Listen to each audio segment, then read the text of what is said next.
The main ideas in 11.1 of the algebra textbook, which is our next unit, are measures of center and measures of variation. Measures of center are typical values or standard values. Measures of variation tell us how spread apart values are or how close together they might be. For example, the household number of pets for 6 randomly chosen homes in Lake Oswego. Here are the values. Let's calculate all these measures, starting with measures of center. The mean is, we add up all the values, divide by how many there are, and we get 10 over 5 or 2. On average, there's 2 pets per household for this data set. For the median, make sure your numbers are in order. If they weren't in order, then we would put them in order. We want to know who's in the middle. So in junior high school, you might cross off the smallest and biggest, cross off the next smallest and biggest, and then for the next smallest and biggest, there's 2. So we don't cross them off because then we'd have nothing left. So we take the average of these 2 numbers. 1 plus 1 divided by 2, which is 2 over 2, which is 1. We could tell the middle of 1 and 1 is just 1, but 2 over 2 is 1. So the median is 1, which means exactly half of the families have a number that's lower than that, and half the families have a number that's greater than that. All right, number 3, the mode. What occurs the most in this data set is the 1. So 1 is the mode, it occurs the most. Let's move on over to measures of variation. Okay, the range is one measure of variation. This will measure how spread out we are from the smallest to the biggest. Subtract the maximum value of 4 minus the minimum value of 0. And that's our range. Next, for the standard deviation.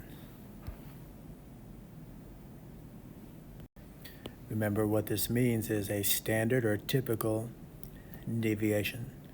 And a deviation is a stray from the norm. So first, we calculate the norm, by which we mean the mean. So the mean, which we sometimes use x bar, we have to calculate, but we already did. It's 2. Next, what is each deviation? By each, I mean for every single value. How far is 0 from the mean? How far is 1 from the mean? What about this one? Every subtraction from the mean tells you the deviation from that mean of 2. So these are all the deviations, but we want to know what a typical standard deviation is. We're going to need to square these deviations next. So when we square those deviations, we get 4, 1, 1, 1, 1, and 4. Okay, for the fourth step, we're going to ask, what is the mean of those squared deviations? So the mean of these deviations is the sum of them all divided by how many of them there are, which is 2. And then for our last step, we take the square root of that answer,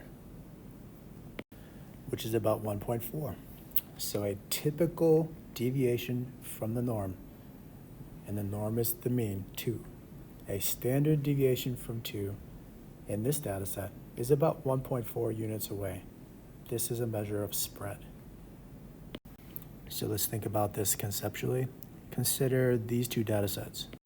Suppose it's the number of bananas eaten this year so far by a bunch of geometry students I surveyed versus a bunch of calculus students.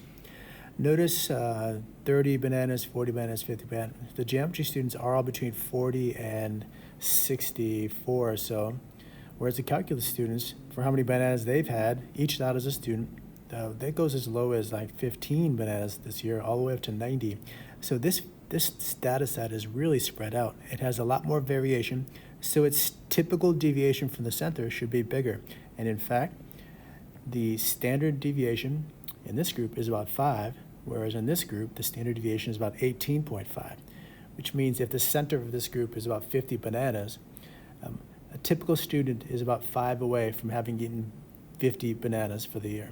Whereas in this group, a typical student, a standard deviation from the center of 50 bananas for a year, is about 18.5. On average, they're about 18.5 bananas away from the norm of 50. So these different numbers can be seen in the amount of spread. These values are tight together, they're close together, these values are spread out, bigger standard deviation. Also, the range here would be about 64 take away 40, so there's a range here of about 24, whereas the range for this data set is 90 minus 15, which is 75. One last thing for this lesson as a part of this quick 6-minute summary of the entire day. Suppose every single student in this graph represented here eats 10 bananas this week. How will these measures of spread change? If everybody had 10 more bananas, then these minimums, people who had 38 would have had 48.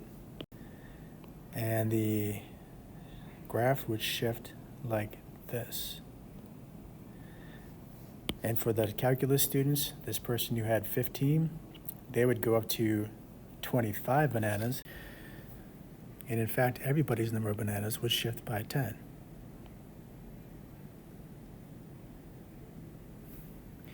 Now the question is, has the amount of variation between these values changed? Have they become more spread apart or less spread apart? And the answer is no. It just slid from here to here. So the standard deviation will be exactly the same if all the values just increased by 10. The standard deviation is still 5.0 for the geometry students, and it's still 18.5 for the calculus students. All right, that concludes this 6 or 7 minute summary of everything we talked about in the 11.1, the first day of data reasoning.